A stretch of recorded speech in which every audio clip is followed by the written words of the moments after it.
Why did the transgender movement catch us by surprise? And how should we respond now? That's the theme this week on the podcast. And with that goal in mind, we welcome Rob Smith to the podcast. Rob is a theologian who lectures in systematic theology and ethics at Sydney Missionary and Bible College in Australia. He also serves as an honorary assistant minister at St. Andrew's Anglican Cathedral in Sydney. Rob approaches the topic of the transgender revolution as a biblical theologian, as a historian of the movement as well, and as a pastor whose own family has been touched by gender dysphoria. It hits rather close to home for him.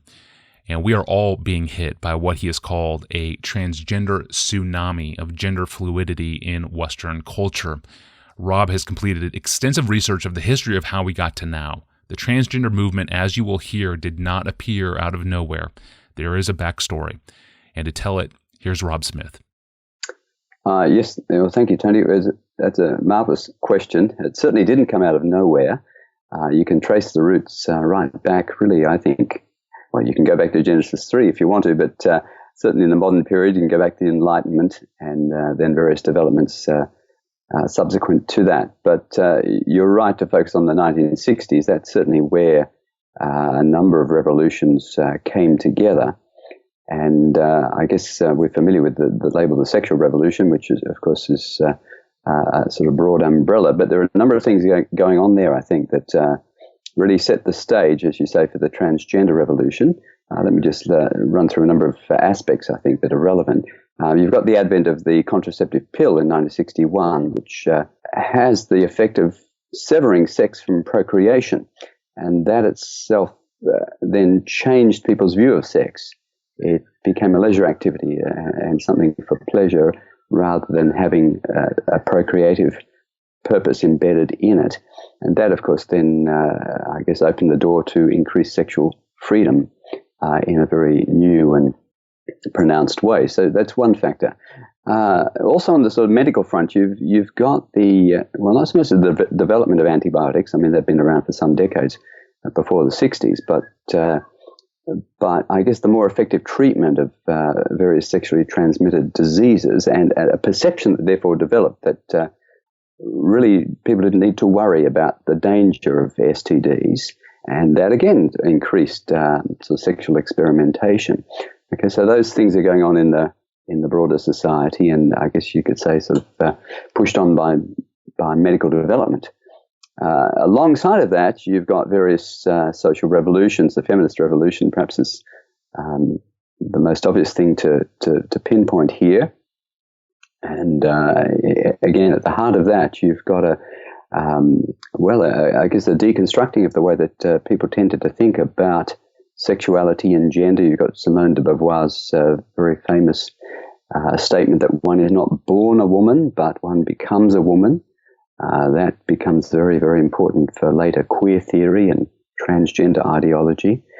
You've, of course, got the problem that feminists are grappling with, that biology equals destiny, although they're trying to work out how to stop biology equaling destiny. And one of the solutions, of course, advocated by various feminist writers at the time was to eliminate sex distinctions. Okay, so that's, again, a big part of the background to the transgender phenomenon. And then, of course, you've got the homosexual revolution, which is happening again in the late 50s, 60s, and 70s.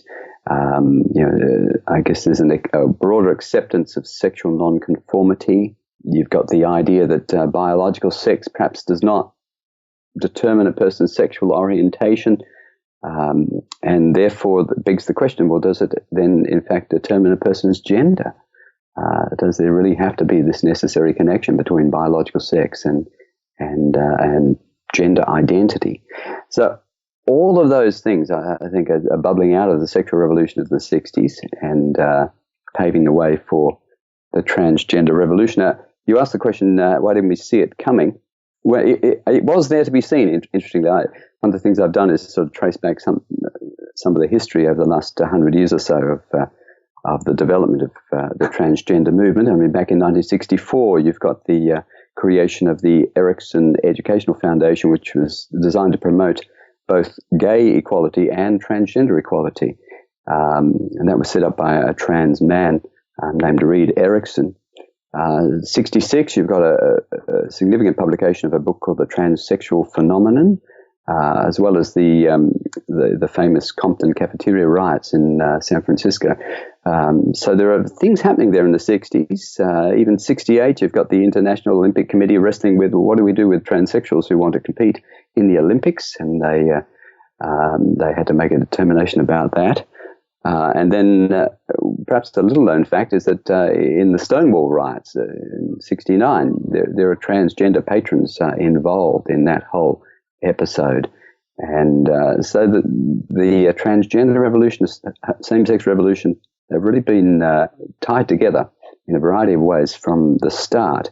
But I think it's just a prominence of the homosexual revolution that perhaps has obscured the transgender revolution. It was, as it were, just tucked in behind. And now that same-sex marriage has been realized in many parts of the Western world, it's in some ways moved to one side, so that the transgender movement is now, as it were, stepped forward to be the sort of major point of social and legislative and other kinds of engagement. So there you go. That's my best attempt to try and make sense of how we've got here, how this has sort of come upon us seemingly out of nowhere, but in reality, not out of nowhere.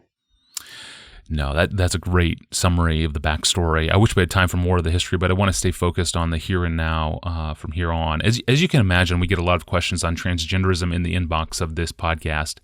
And one of the most common questions, it seems, is that many Christians who are so far removed from transgender impulses themselves ask whether gender dysphoria is itself a phantom impulse, something that's merely culturally engendered, or is it real? Is it tangible? And if so, how real is it? You're not far removed from this question. I mean, in your own pastoral care and your personal experience, is gender dysphoria a real condition? Yeah, well, thank you for this. Let's perhaps just be clear for the listeners about what we're talking about here. Gender dysphoria, that expression is really, I guess, it's the latest medical diagnostic term for the experience of distress, which some people have when their psychological or emotional gender identity or sense of gender doesn't match up with their biological or birth sex.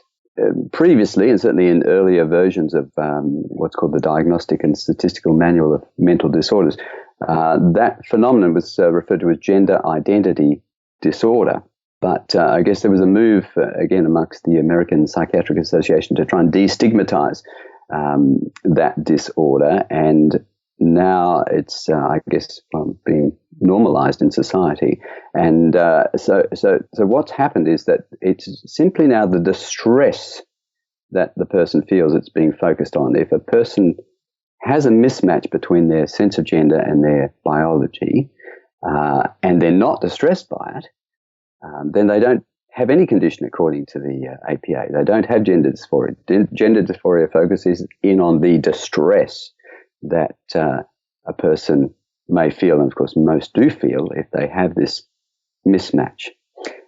So I hope that wasn't too convoluted, but that it's just important to understand what exactly we're talking about. Now, is it a real condition? Well, certainly it's a real experience condition for those who have this sense of mismatch.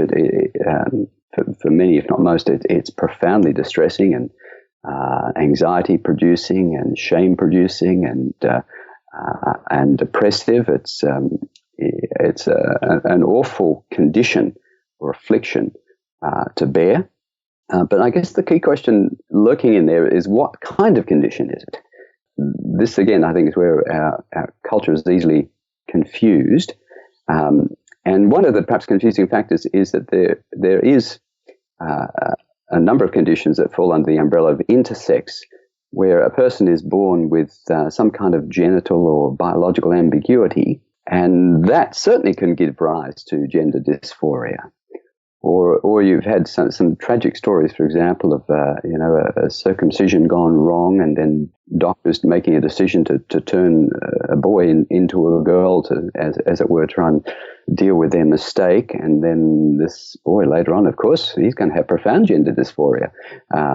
Okay, so there are those kinds of, I guess, biologically created instances of gender dysphoria.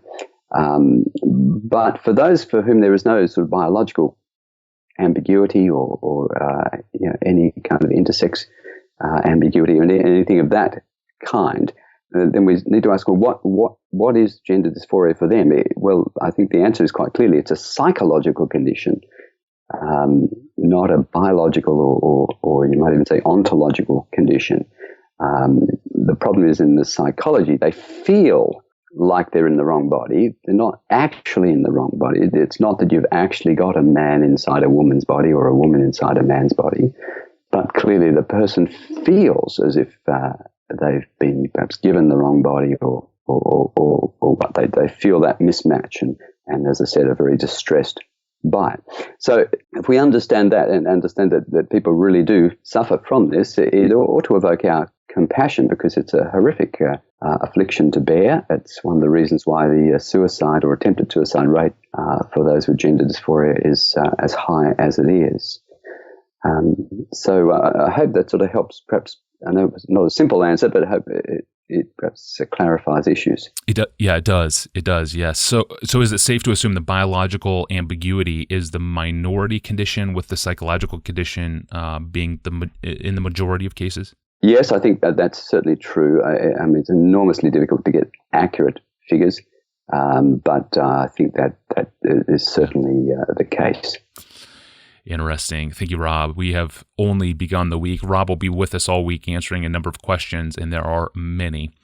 So what causes gender dysphoria? That's the next question I have for him tomorrow. Thanks for listening to the Ask Pastor John podcast with guest Rob Smith from Sydney, Australia. For more details about this podcast, to subscribe to the audio feed or send us a question of your own, go to our online home at desiringgod.org/Ask Pastor John. I'm your host, Tony Reinke. I'll see you tomorrow.